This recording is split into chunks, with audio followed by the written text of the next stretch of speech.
In this presentation, I will present the different typologies of NGOs. And based on this typology, you will also recognize the different types of the non-profit organizations which are part of the third sector.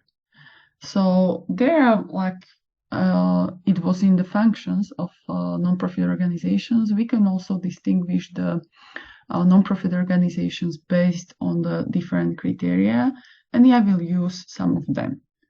So first criterion is the criterion of the public benefit.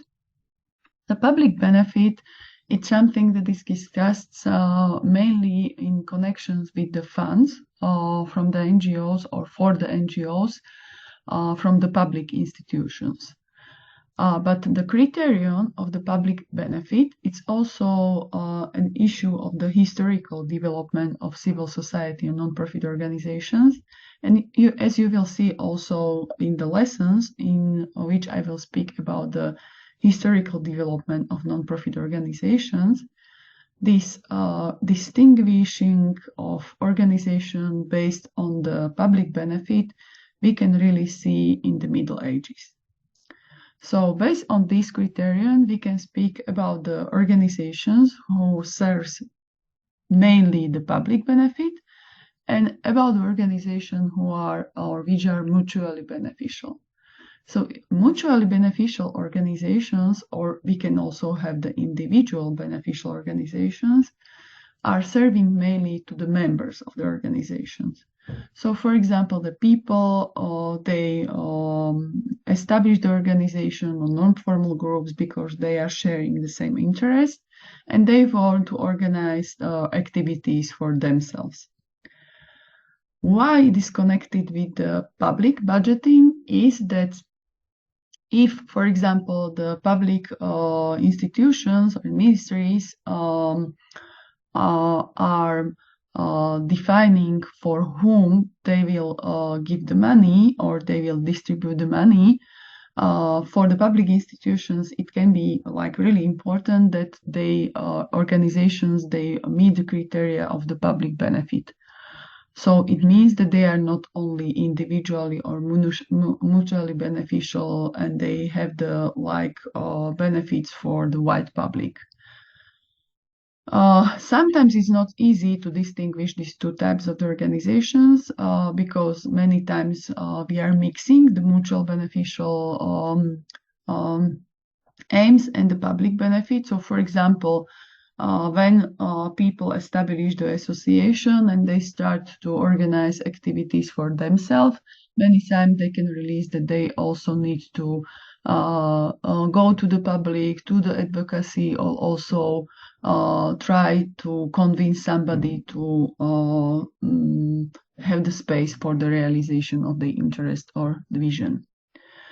Mutually beneficial organizations, the good examples are also, for example, the different kind of the organizations that are connecting people based on some needs. So, for example, typical is the daily centers for the seniors, in which the seniors are meeting and they are organizing activities for themselves, or the organizations for the disabled people or people with some illnesses, in which the people are sharing the same experiences, same knowledge, they are exchanging knowledge, and they work together on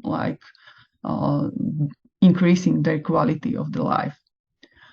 Why it is not easy to say, for example, that only organizations with the public benefit should receive the public money? It's because mutually beneficial organizations in some of the areas are very important. And it means if the people are able to organize themselves, that we do not need any public services. So, for example, as the example of the daily centers for the seniors, so we create the space and the seniors are meeting and they are sharing and they are planning the activities based on their needs and interests. It means that we do not need any, for example, public social worker or social worker financed by the public or municipality that will organize the activities for them. So another criteria of distinguishing the organizations is type of the activities that they are doing, and we already spoke about one of the mission of the organizations can be the service, and the second mission can be the advocacy. So mainly the organizations who are providing the services and who are doing the advocacy are different. They have the different roles, they have the different missions, but also sometimes they are mixing both of these activities. The third criteria for the typology of the organization can be the support and direct realization. Based on this criterion, we can speak about the organizations which are called like grant organizations. It means that this type of the organizations are supporting other like non-profit organizations or individuals, and they are giving them the grants, the money for the projects and for the activities that they are providing. They are raising this money from the bigger organizations, but also it can be the issue that they have the money from the public sources and they are distributing these grants to the other non-profit organizations. On the other side of the spectrum, we have the organizations which are implementing the programs. So it means these are the beneficiaries of the organizations who are giving the grants. Mainly the grant organizations are foundations or the organizations who are putting the financial capital together to distribute it to the other bodies. And the organizations implementing the programs are mainly the civic associations or any type of non-profit organizations. Based on the beneficiaries, we can speak about the organizations who are providing the services for the public, and they can have the specific target group, primary or secondary, but they are also organizations who are serving public general. And also in the third sector, we have organizations who are supporting other NGOs. So mainly these are the capacity building organizations, for example, as the volunteer centers, but also the organizations who are providing the trainings or education for the NGOs. Based on the independence criteria, we are recognizing the independent organizations and the platforms and networks. So the independent organizations there can have also relationships with the other organizations, but they are working independently. But many times the development of the organization, in the development of the organization, it can happen that the organization is growing and they are setting up different branches. So, and they are also setting up the platforms or the networks of the organizations. Based on the criteria area of the services, we have different type of the classification of the nonprofit organizations. This is the international one. It's used also for in the international research to name in which areas are nonprofit organizations active. Also, it happens that in many cases, the organizations doesn't operate only in one area and it's mixing some of the areas of their interest. But we have also organizations that primary goal is connected only with the one area of the services. And I will finish this presentation with a little bit different typology, not so formal, but non-formal. Typology, based on this typology, we also can recognize several types of the organizations. And maybe this classification doesn't cover all of the NGOs in all of the countries, but most of the NGOs are currently belonging to one of the groups that I will explain a little bit deeper, because these are also the types of the organizations that which descriptions, based on which descriptions you will understand maybe better the third sector. So first type of organization is the school left sides. These are the organizations mainly established at the primary, secondary, or higher education institutions. This is the form of the registered NGO, very common for many countries, or although these NGOs are hardly visible. They are mainly visible only for the members of these like primary, secondary, or schools or the universities. They can be established by the school management or by the parents, and usually they are based on the activity of the several volunteers. The activity of these organizations is usually limited to collecting the contributions from the parents or from the businesses for which the school budget is insufficient. But the school left side, it can be also typical not only for the schools, but also for the public institutions in other areas. So maybe, for example, for the museums or for the organizations working in the social services, which are set up by the public institutions, because of really pragmatic reason and pragmatic issue, which are money. So many times, for example, the public institutions are not eligible to receive the money from the private foundations. So if they want to organize some activities, some innovations, or they want to just provide the better services, they set up the organizations in which the employers, parents, or sometimes also beneficiaries are really active. And they are trying to fundraise money for such activities that they are not able to cover with the public budget. They will probably survive for a long time because they are needed for the staff and for the beneficiaries in the institutions, and they are like existing also for a long time. The second type of the institutions or non-profit organizations I call the temporary non-profits.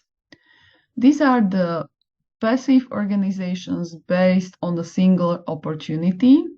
In some of the countries, the number of these type of the non-profits can be really extremely numerous. So for example, in Slovakia, it's like really thousands of these types of the organizations who were founded on the occasion of a one-time. So why they are existing, this type of organization? They are existing because the registration is not cancelled, because many times it's more complicated just to have the organization or let the organization be. The reason can be also that the people who set up the organizations that keep this organization for the possibility of using the existing organizational framework or account of the organization in the future. And we can say that currently their activity is, let's say, frozen. They also can survive long time until the legislative frameworks allows, as long as their founders have enough energy to extend their activity or just to leave the organization frozen as long as it is possible in like each country and each specific context. Then we have a specific type of the organization that we can say hey robbers. This is also typical stage of the development of many organizations. This type of the working voluntarily, poorly organized, based on the enthusiasm and broad vision of the organization. Most of these organizations are existing like around 1 year. Some of them, they become the temporary non-profits. Some of them, they can become the healthy core of the third sector organization. Usually, these types of organization, they do not have any specific spaces yet, not even their own telephone or organization order. So they are based on the ideas or habits of the leaders and members of the organizations.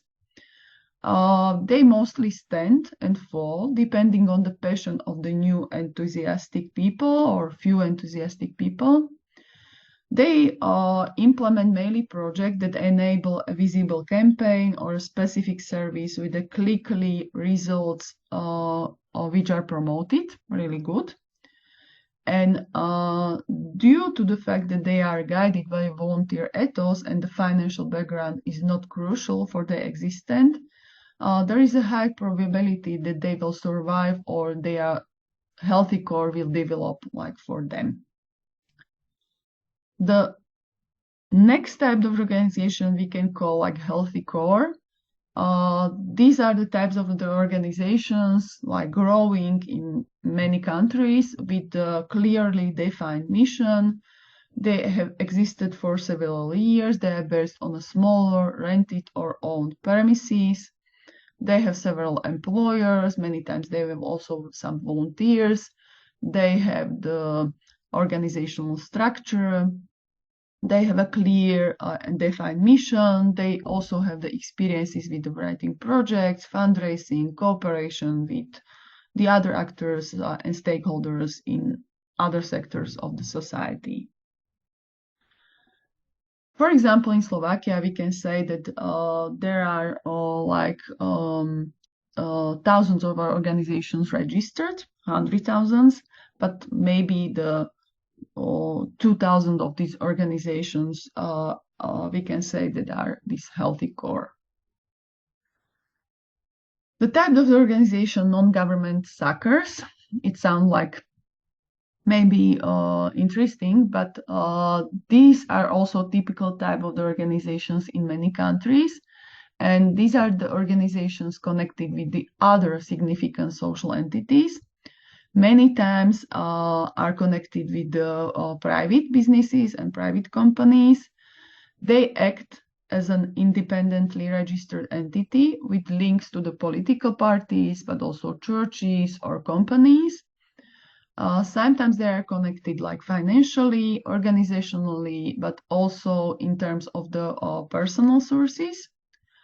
Most of them, they do not have some problems with the basic equipment and have a long-term secured perspective of functioning.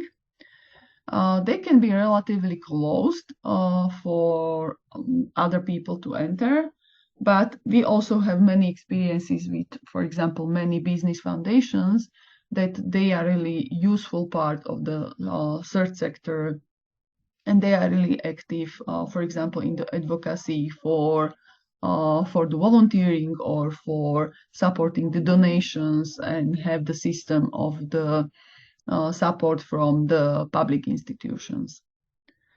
And the last time in this non-formal typology that I will mention are the sports. These are the sports clubs that are also in many countries part of the non-profit sectors.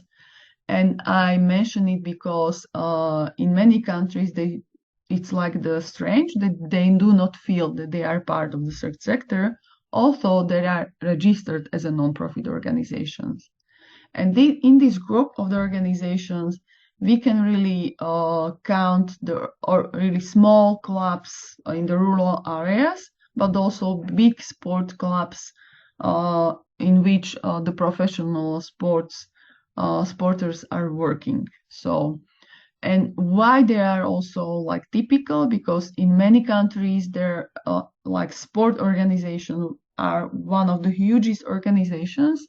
They are also engaging the many volunteers, they're organizing activities, but also they have the specific mechanism of support from the public institutions, mainly totally different from the other